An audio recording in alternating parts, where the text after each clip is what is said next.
তো তখন ওই ছেলেটা ওপেনলি বলে দিল, কয় না মেয়ের আনতে হবে না, আমি দর্শন করছি, স্বীকার করলাম। তাহলে এখানে আর কোনো কথা থাকে না, হ্যাঁ, আর দরকার হয় না এই পর্যন্ত।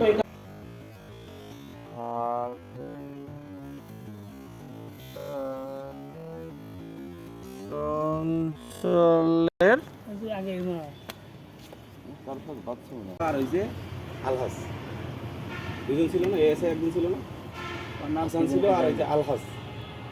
কাশিমপুর থানা, কাশিমপুর থানার না আসলে আশুলিয়া থানা। আসলে এখানে হাসান আর আলহাস, আলহাস ছিল আলাস না, নাম জানি না। না, আলহাস হতো, আলহাস।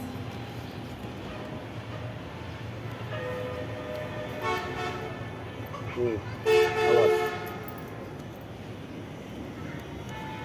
এই যে এসআই হাসান আর এই যে আলহাস, এএসআই আলহাস, এরা দুজন ছিল। নাম জানি না।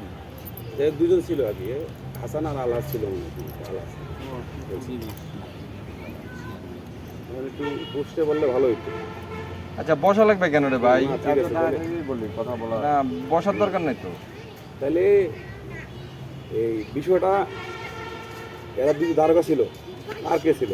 আর ছিল ওই যে আপনার সোয়ামিলের মালিক, আর ছিল আপনার এই এই এই স্কুলের ইয়া পিন্টু পিন্টু মিন্টু মিন্টু মিন্টু মিন্টু মিন্টু দপ্তরি, মিন্টু। ছেলের বাসাটা কোন জায়গায়? আমি চিনি না। ছেলের বাসাটা তো হইলো আস্তা রমুরা। উমরা। বাসা আস্তা রমুরা থাকে এটাই জানি, কিন্তু চিনি না, আমিও চিনি না। কি নাম ছেলের নাম? রাব্বি রাব্বি। রাব্বি। ওরা ওদের দেশের বাড়ি কোথায়? আপনার দেশের বাড়ি কোথায়? আমার দেশের বাড়ি জামালপুর। কোন জামালপুর? জামালপুরের দুটো, মানসিং জামালপুর। ময়মনসিংহ জামালপুর। গ্রামের নাম কি? গ্রামের নাম লাঙ্গলজোড়া। নাঙ্গলজোড়া। এটা কি আপনার নিজস্ব বাড়ি না? না না, আপনি ভাড়া করেন? বাড়ির মালিক কে? বাড়ির মালিক হইলো রূপন, এই বাসায় নাই রোকন। রোকন। রূপন। ঠিক আছে, শ্বশুরে গেছে মহামান্য। তাহলে এটা এটা কীভাবে সমাধানটা করলেন ভাই আপনারা? তো হ্যাঁ, ঠিক আছে, আপনি জানেন না, ঠিক আছে, উনি জানেন না। কীভাবে সমাধান করলেন? আসছিলাম না, গ্রাম বিচার যেমনি হয় এমনি সমাধান করে দিচ্ছি। ধর্ষণের বিচার আপনি সমাধান করতে পারেন? এই ক্ষমতা আপনার আছে? নাই, তাহলে কীভাবে করবেন? আমার কি হয়েছে না সেটা তো আমরাই জানি। কি হয়েছে এই জন্য কথা? কী হয়েছে? যদি আর আপনারা আমাদের খবর দিছে উল্টা না। কথা কন, তাহলে তো কিসের মানে কি আমরা খবর তো আমরা পামই, পুরা মানে মানে ধরেন আমাদের কাজ সাংবাদিকরা দিয়ে খবর পাবে, এটাই স্বাভাবিক। এটা আমাদের এখন আমরা গণমাধ্যমরা- আমরা গণমাধ্যমরা আমরা এটা কি- সংবাদ আমরা পাবে। কি করতে পারি এটা বলুন। না, বিষয়টা হলো উনি ভুক্তভোগীর বাবা, ওনার সন্তানের উপর যা হয়েছে এই বিষয়ে আদালত 3 মাস 13 দিনের আগে করে না। আমি জিজ্ঞাসি যে এখন আমরা কি করতে পারি সেটা আমরা বলি। আর আপনি টাকা 1,20,000 টাকার বিনিময়ে এটা রাফা দাফা করলেন, 1,20,000 টাকায় ওনার আরে ওনার ভাই, সন্তানের জীবনটা বিক্রি করে দিলেন। আমি জিজ্ঞাসি যে এখন আমরা কি করতে পারি সেটা আমরা বলি। না না, আপনারা টাকা কত নিছেন? 50,000 আর 25,000, 75,000 নিয়ে রেখে আরো আর কত আছে? 45,000 বাকি। ওরা 1,05,000 বলছে, আমরা 20 বলছি, মাত্র 20 বলে দিচ্ছি। ওই তো 20 1 লাখই ধরে। 20 না না, 20 আছে। হ্যাঁ। আপনারা এই বিচার যেদিন হয়েছে সেদিন নিয়েছেন 25,000, তারপরে গত 20 তারিখে নিয়েছেন 50,000 টাকা। ঠিক আছে তো? ঠিক আছে। তাহলে এই বিচারটা আপনি করছেন এই মিন্টু আর হচ্ছে ওই যে ওই সোয়ামিল ওর নাম হচ্ছে সোয়ামিলের মালিক আছে আপনি জলিল না? সোয়ামিলের মালিক জলিল ছিল না ভাই? জলিল। আমি এদের বিষয়ে জানি না ভাই, আমার ঠিক আছে। মেয়ে আমার ঠিক আছে, কিন্তু দায়িত্ব হ্যাঁ দায়িত্ব এই হইলো সব। এখন বিষয়টা আমাদের কাছে পর্যন্ত আসছে। আপনারা কি এসআই যে আসছিল 2 জন, ওরা কয়জন আসছিল? টোটাল লোক সংখ্যা কয়জন ছিল? দুজনই আছে, 2 জনে আসছিল। 2টা মোটরসাইকেল না একটা মোটরসাইকেল? একটাই আছে। একটা মোটরসাইকেল আসছিল। ওদেরকে ডাকছিল ওরা? আমরা এটা ছিল কী জন্য? সমাধানের জন্য। ওরা এক সমাধান করে দিল। ওদেরকে কয় টাকা দিয়েছিল? আচ্ছা শুনেন জানি ভাই, সবে জানি। আপনি এখন বলেন, আমরা সম্পূর্ণ আমরা না যেটা জানে শুনেছি সেটা তো না জেনে তো আচ্ছা আসলে। কি সমস্যা আমার বলেন না যে এই সমস্যাটা হয়েছে। সমস্যা হলো রাব্বি ও কিন্তু আমার কিচ্ছু লাগে না। না, ঠিক আছে। রাব্বির মামা আমার পাশের রুমের ভাড়াইটা, আমি একটা ফ্ল্যাট নিয়ে থাকি, উনি আমার পাশের রুমে ভাড়া থাকে। রাব্বির মামা, এই ছেলেটা স্কুল থেকে 2 বছর আগে পাশ করে গেছে রাব্বি, আর ভাবনা এই বছর পরীক্ষা দিচ্ছে। এবছর পরীক্ষা দিচ্ছে, পাশ করছে কিনা ফেল করছে জানি না, ওয়ার স্কুল আহে নাই এখন। হয়তো পাশ করছিল, কারণ আমরা না আগলে তো বুঝতে পারি না, এই জন্য ওটা কইতে পারলাম না।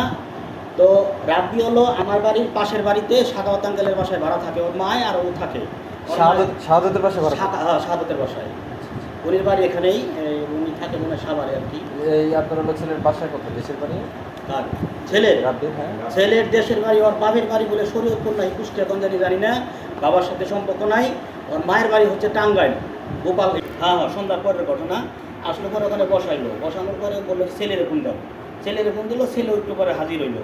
আর জলিল ভাই যে বিপক্ষের যারা মানে করছে, ওই মেয়ের পক্ষ যারা, মেয়ের কুপে মেয়ের বাপেরে 11 খবর দিয়ে আনলো। হেরা মোটামুটি 5-7 জন মাতবর যা যা মানে যদি দরকার আসাল বাইকে টোকে আনলো। ছেলের পক্ষের কোনো মাতবর ওখানে ছিল না। তো যাই হোক, পরে জলিল ভাই কথা শুরু করলো যে এই ঘটনা রাব্বি তুমি বলে ওরে দর্শন করছো, এই নিয়ে আমার কাছে অভিযোগ আছে। এটা থানায় থেকে একজন ইয়েও আসাল, একজন কনস্টেবলও আছে, 2 জন ছিল। পরে উনিরাও আসলো, আসার পরে উনি মানে রাব্বিরে জিজ্ঞাসা করলো। পরে জিজ্ঞাসা করার পরে এই রাব্বি কইলো যে না আমি কিছু করি নাই, তবে আমি হাত ধরে টানাটানি করছি। কয় মূল ঘটনা কি, ও বিষ খাইছে তুমি জানো? কয় বিষ খাইছে এই জন্যেই। হাসা কথাটাও কইলো। হাসা কথাটা হলো কয় আমি ওরে আমার আম্মুর সাথে পরিচয় করানোর জন্য বাসায় যাইতে বলছিলাম।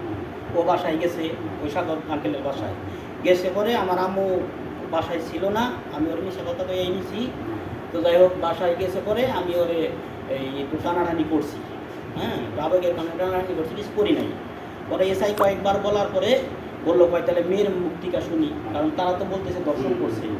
তখন মেয়ের মুক্তিকা যখন শোনার কথা বললো, তখন ওই জলিল ভাই বললো ওই হাবিব ভাইরে যে আপনি মেয়ের আনান। তো হাবিব ভাই মনে হয় বাসায় ফোন দিয়েছে যে আপনার এখানে নিয়ে আসো। তো তখন ওই ছেলেটা অভিনয় বলে দিল কয় না মেয়ের আনতে হবে না, আমি দর্শন করছি, স্বীকার করলাম।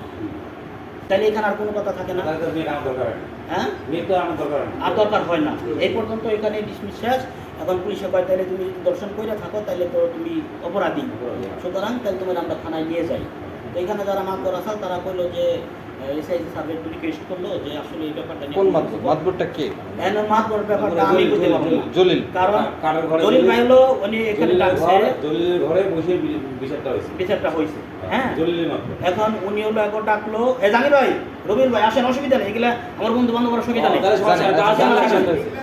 জানলে আসেন, সমস্যা নেই, আসেন জানলে আসেন, ওরা সব জানে, যদি জানেন তাহলে তো সমস্যা নেই, বলেন তাহলে ঠিক আছে। রবিল ভাই আহেন। এটা মেইলই ব্যাপার তো, না ওরা সবাই জানে, আর মেয়েটা আমার ছাত্রী। এটা আপনি যদি বলতেন তাহলে তো ক্লিয়ার হয়ে যেত। আমরা ওই মেয়েরে 5 বছর আমার বাড়িতে ছিল, আমরা ওই মেয়েরে 5 বছর স্কুলে রাখছি। আমার বাড়ি লালমনিরহাট, জন্মস্থান বাড়ি। বল আর এখন বাড়ি হচ্ছে আমার এই যে পুকুরপাড়। ও কিন্তু আমাকে ছাত্রী, আমরা 5 বছর রাখছি। আমরা আচ্ছা তারপরে কি হলো ভাই পরে হলো এসআই জিজ্ঞেস করলো যে এসআইয়ের কাছে স্বীকারোক্তি করছে, মেয়ে কানার দোকানে আমি দর্শন করছি। এই কথা বলার পর ওইখানে আর কোনো কথা থাকে না। এখন এখানে এসআই বললো তাহলে আমি ধরে নিয়ে যাই। হ্যাঁ। উনি যখন ধরে নিয়ে যেতে চাইলো বা নিয়ে গেলই, হ্যাঁ। কতক্ষণ গেছিল, যাওয়ার পরে ইরা এখানে একটা পরামর্শ করলো যে আসলে ছেলেটাকে নিয়ে গেলে অর্থ জীবনে কিছু থাকে না, তাহলে মেয়ের পক্ষে বললো আপনারা কি এই ব্যাপার নিয়ে মামলা না করে আপোষ করতে পারেন কিনা।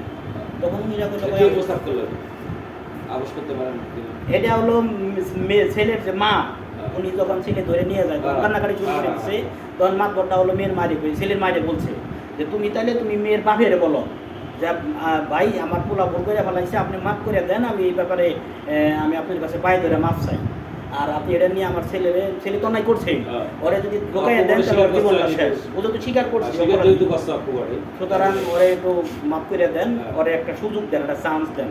ওরা হাউস এখানে কথা হইলো যে ঠিক আছে তাইলে আমরা ব্যাপারটা একটু দেখি। উনিরা দেখে পরে উনিরা একটা সিদ্ধান্ত নিল, নেওয়ার পরে এসআই সাহেব বললো যে আমরা এখানে একটা সিদ্ধান্ত নিচ্ছি, ওরে আপনারা নিয়ে আসেন।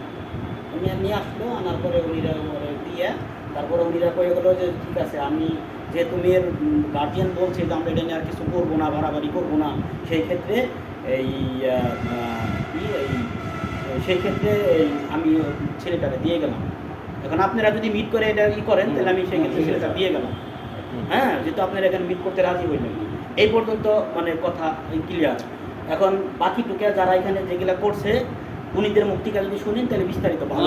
আপনি তো জানেন, আমি আমার ফোন দিয়েছেন পরে যখন আমি সুমন স্যার আমার যিনি যার কাছ থেকে নাম্বার নিয়েছেন উনি হলো স্কুলের গেস্ট টিচার।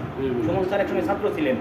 আমার ফোন দিয়েছে পরে আমি তখন জাল শোকে আমি ছেলের মাদ্রাসায় দিতে গেছি, দিয়ে বাইরে এসে পরে ফোনটা ঢুকছে। সাথে এসে বললো যে কিন্তু ভাই কনে আমি পেলাম আমি বাড়াই করার কাছাকাছি আসতেছি। কয় বলে এই ঘটনা একটা মেনু। আমি কিন্তু পক্ষে বিপক্ষে বলতেছি না, ঠিক আছে। আর মেয়ের কিন্তু যথেষ্ট পরিমাণ বয়স হয়েছে বিয়ের। ছেলের চেয়ে মেয়ের বয়স বেশি। আপনি ডাইকে দুজন একখান করে দেন, ছেলের চেয়ে মেয়ের বয়স বেশি। যদিও কাগজপাতি কম বেশি হতে পারে কিন্তু প্র্যাকটিক্যালে মেয়ের বয়স বেশি। আপনারা ডাইকে দেখতে আপনার পারেন। এসএসসি পাস কত বছর হয় আর আমার স্কুলে এখন? আমার হলো আমার না না না, আমাদের এখন বর্তমান স্কুলে এখানে কত 16 17 হয় না, 17 বেশি হয়। 16-র মধ্যে হয়ে যায়। ওই রিসি পরীক্ষা এবার দিয়েছে, তাহলে 16 বছর অপ্রাপ্ত। সেটাই এখানে মেয়ের ছেলের বাপে বলছিল যে ভাই আমার ছেলের বাবা ছিল? না, ছেলের বাপ নাই। ছেলের ছেলের বাবা বাপে ওরে ছোট থেকে মানে ওরে জন্ম দিয়ে বাঁচছে। আর একটা ওর এই পর্যন্ত তার মহিলার সাথে সম্পর্ক নাই। মহিলাটা এখানে গার্মেন্টস করে নিজের জীবন চালাচ্ছে, আপনার ছেলেটাকে পালাচ্ছে। ছেলের মাই ভালো মানুষ। খুব ভালো মানুষ। খুব ভালো আচ্ছা এখানে কি ওই জন্য তাহলে তো মেয়ের ফাঁকে আছে দেখে ওই জন্য তো বিয়ে শাদী করে নাই মিয়া। এই ভাই। ছোট বাচ্চা তুই একটা ছেলে আজকে হ্যাঁ, হ্যাঁ, হ্যাঁ, 16 বছর বয়স হয়েছে। আচ্ছা। 17 বছর বয়স হয়ে গেছে মেয়ের। শুনেন সেকেন্ডার ভাই, এখন এইখানে মানে দোষটা কার, ছেলের পরিবারের না মেয়ের পরিবার? আমি এখানে আমি বললাম সেটা না, এই বিচারের ব্যাপারটা আমি এখানে এই কথাটা আমি বলতে পারবো। মিথ্যা কথা বলা যাবে না। কারণ এখানে বিচার হয়েছে গণ্যমাধ্যম 5-7 লোক ছিল যারা এখানে মানে নেতৃত্ব দিয়েছে, মানে মাতবর হিসাবে দায়িত্ব পালন করছে, কথা বলছে। আমি যদি বলি যে ছেলের দোষ তাহলে আমার কথাটা তাহলে এই মাতবরের মধ্যে জলিল ভাই আর কারা? জলিল ভাই ছিল, মাধবপুরের এই মনির ছিল, মাধবপুরের মনিরকে হাবিব ভাই খবর দিয়ে আনছে। মাধবপুরের মনির মনির আর কারা? মন্ডল কানছে কারা? হাবিব ভাই, ওই যে হাবিব বলল হাবিব বলে যে মোটর ছেলে কারা? হ্যাঁ হ্যাঁ কুবা। উনি খুব খবর দিয়ে আনছে। যে দুইটা কথা বলবে বা খালা ফুপু কেউ আছে না কিনা এখানে বলার কি আছে? ছেলে যেহেতু কবরে আর স্বীকার ছেলে করছে যেহেতু যে আমি দর্শন স্বীকার করছি, করছে, সব করা হয়নি। এনে কেউ থাকলেও তো লাভ নাই। তাহলে থাকলে লাভ নাই এখানে। তবে হ্যাঁ বাস্তি ভুল করতে পোলান মানুষ বাস। না, এটা আপনারা বসে সমাধান করতেন, কিন্তু পুলিশ এসে সমাধান করলো, এটা কেমন হলো? পুলিশ কি এটা সমাধান করতে পারে? আপনারা যদি নিজেরা করেন তাহলে পুলিশ ডাকছিলেন কেন? আপনারা নিজেরা করতেন বসে? হ্যাঁ, পুলিশ আমার এলাকার আমার আত্মীয়। ও আমার আত্মীয় না? জি, পুলিশের বাড়ি কই? রমেশ সিং। মোহাম্মদ সিং। এই জন্য নিয়ে আসছে ভাইয়া। একটা ধর্ষণ মামলা, এটা কোনোদিন বিচার হয় এভাবে? না, আমার কথা হলো যে আপনারা বসতেন, যেহেতু আপনাদের মেয়ে, তাহলে আপনারা ওইভাবে দুজন মুরব্বী নিয়ে বা আপনারা যে কজন ছিলেন এই কজন নিয়ে আমরা বসতেন। বলছিলাম কিন্তু আমরা এখানে কেউ যখন ডাকি পুলিশ ডাকছেন, হ্যাঁ, আমরা ডাকি নাই। আমি তারে জানাইছি, আমি জানাইছি যে আমার এই প্রবলেম। ও আইছে, আওয়ার পরে অনেক কিছু হইতো, হ্যাঁ, হ্যাঁ। আমরা শর্টকাটের শেষ দিয়ে দিছি। অনেক কিছু হইতে বলতে কি হইতো?